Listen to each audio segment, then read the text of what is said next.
گے. میں تو حیران ہوتا ہوں اس پہ کہ یہ کزنیں شادی بیاہ کے موقع پہ لڑکیاں ڈانس کیسے کرتی ہیں مردوں کے سامنے. کتنا برا لگتا ہے بھائی. تو لڑکیاں جوان لڑکیاں باپ بھائی موجود ہیں وہ ناچ رہی ہیں. یہ کوئی کلچر ہے؟ یہ کون سا کلچر ہے بھائی؟ یہ تو جانوروں والا کلچر ہے. مسلمانوں کا جو صحیح مذہب کو فالو کرتے ہیں ان کے ہاں کزن سے پردہ کرتی ہیں. بات آ رہی ہے سمجھ میں؟ میں نے جس گھرانے میں آنکھ کھولی الحمدللہ ہماری سب بہنیں کزنوں سے پردہ کرتی تھیں, بھابیاں دیوروں سے, ایک ہی گھر میں رہتے ہوئے بھی کوئی ایک دوسرے سے فری نہیں ہوتے.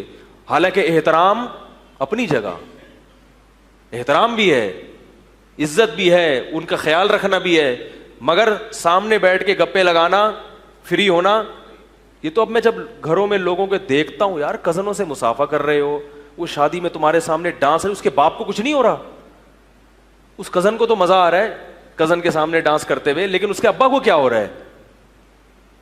وہ یہی سوچ کے صبر کر رہا ہے کہ یار ہم بھی ناچے تھے تو اب صبر کرو بس.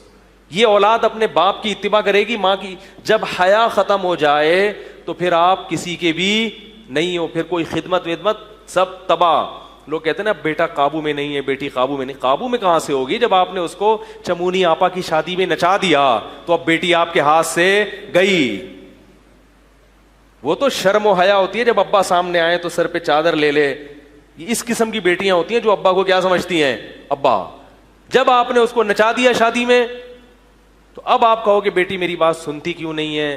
نہیں سنے گی, کیونکہ اس میں جو ایک حیا تھی وہ اس اتنا کانفیڈینس آپ نے اس کے اندر پیدا کر دیا, بولڈ بنا دیا کہ اب وہ آپ کی آنکھوں میں آنکھیں ڈال کے بات کرے گی. جب تک آپ اسے روٹی کھلاؤ گے کھائے گی. جس دن آپ کی غربت کی وجہ سے روٹی کا ناغہ ہو گیا تو وہ آپ کی آنکھوں میں آنکھیں ڈال کے کہے گی کہ جب کھلا نہیں سکتے تھے تو پیدا کیوں کیا. بات آ رہی ہے سمجھ میں؟ جب کھلا نہیں سکتے تھے تو پیدا کیوں کیا. اور اگر تربیت ہوگی تو کہے گی کوئی بات نہیں ابا, ساری زندگی آپ نے کھلایا ہے, آج اگر ایک روٹی کا ناغہ ہو گیا کوئی نہیں. سلیمان علیہ الصلوۃ والسلام کا ایک واقعہ کتابوں میں لکھا ہے, لقمان علیہ السلام کا. یہ کسی کے غلام تھے تو ان کا مالک ان پہ بہت سخاوت کرتا تھا. تو ایک دن مالک نے ان کو ککڑیاں دی, جب انہوں نے کھائیں تو وہ کڑوی تھیں لیکن یہ کھا گئے.